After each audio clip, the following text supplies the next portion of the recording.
Hey guys, and welcome back to our channel. I'm Gigi. And I'm Nina. And today we're going to be doing the questions us Palestinian foreigners get asked most of the time.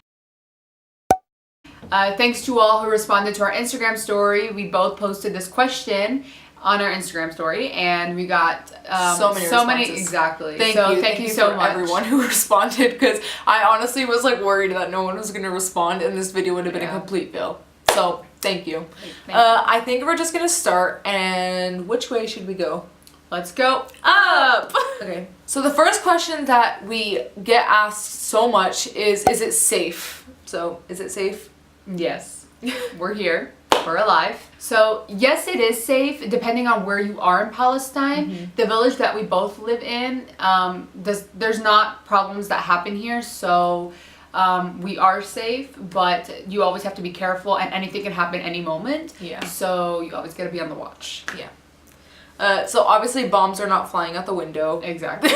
we're safe. People are not getting killed outside. Yeah. So the second question, this question is like the most asked question in any situation you're in any country that you're in, anywhere and anytime, is do you regret moving to Palestine? The answer would be no. Honestly, for both of us, we both agree that moving to Palestine is actually like the best thing that possibly could have happened in our lives for so many reasons. Like it helped us shape our views on life today. Like it makes us who we are. Yeah, like we wouldn't be the people that we are today if we did not move here. Yeah.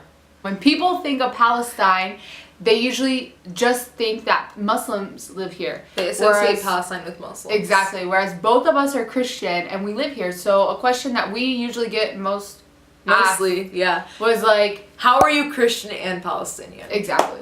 For us, well, for everyone, Christianity is a religion and not a country. So obviously we're Christians and we live in Palestine, and we are actually obviously part of the minority because no one really associates us with Palestine.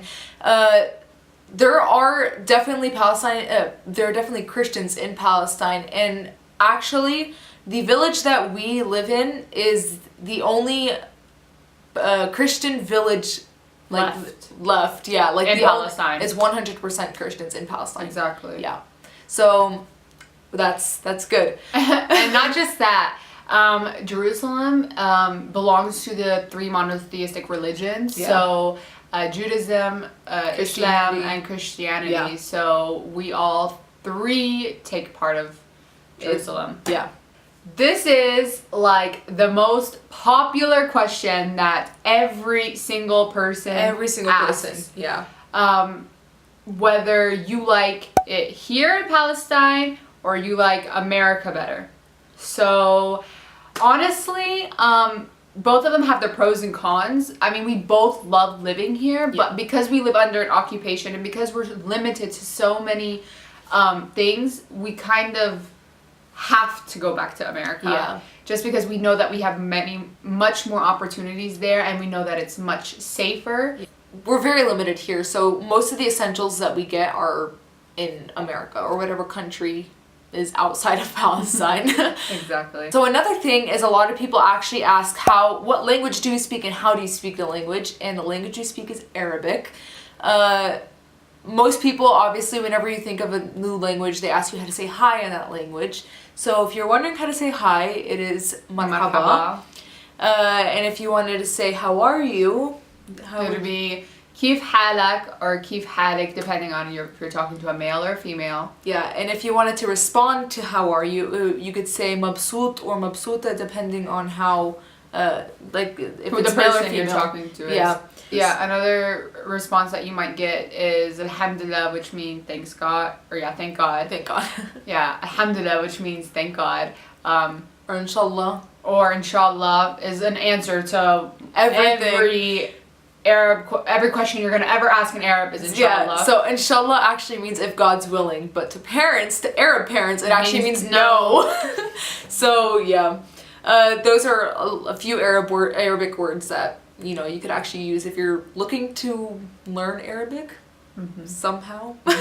Okay, as we all know, the media is very powerful and it's always influencing the audience about, you know, current world situations. And in the media, you know, when you watch it, usually it doesn't reflect exactly what's going on here. So people have this idea of what Palestine is or what the situation is here, when in reality it's not like that. So people ask literally if there's bombs outside of our houses, or if killing is happening outside, or that's never the actual thing that's happening. Exactly. Like the media is they're very exaggerant, actually. Exaggerant, and you know, they're opposite. Like they're flipping the situations, the scenarios.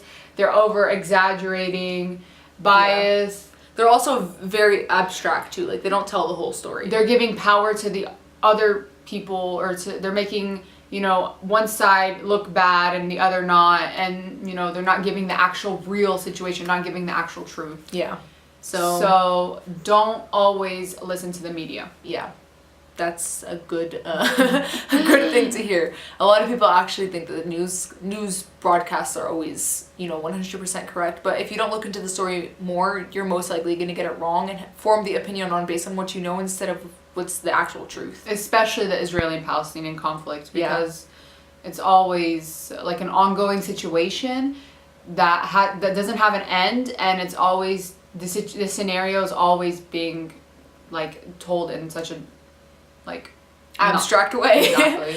So the last thing that people asked is more of a cultural thing, and it's actually foods. So there's a whole thing here of different preferences for the foods. Yeah. So they always compare two foods to another, and there's three that we have here. The first one is either mensef or maklube. So mensef or maklube, Nina? Well, first of all, mensef is actually not a Palestinian dish. It is Jordanian. Msakhan is the Palestinian dish. Msakhan is so good.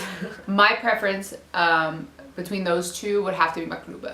I have to disagree. I like mensef. Yeah, even though I know mensef is Jordanian, I still like mensef is really good. The next one is either falafel or shawarma. So, falafel or shawarma. Mine would have to be falafel. And falafel. Falafel hands down is the best thing ever. Yeah. And you have to get the right falafel too. You can't just like, you know, go out into an American like, you know, cart vendor and get falafel. You have to get like you have to get Palestinian falafel. The last thing is actually not a food, it's more of a dessert. So, it's either rukab or kanafa. Now, if you don't know what rukab is, you're not Palestinian. You are not Palestinian. Like, you have not lived life. You are not a true Palestinian if you do not know what rukab is. Yeah. So I'm sorry. Yeah. We're both like hardcore rukab. Yeah, rukab hands down is the rukab best thing all the way. ever. Kanafa is nowhere near the scale of rukab. Exactly. So that is it for our video. Please like and subscribe and turn on your post notifications. And we'll see you in our next video. Bye.